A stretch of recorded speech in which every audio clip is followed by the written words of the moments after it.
Easy egg fried rice. In a hot frying pan, add 2 eggs.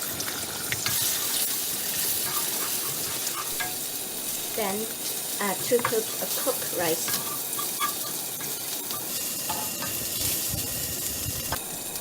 Seasoning with soy sauce, oyster sauce, fish The sauce, most important part.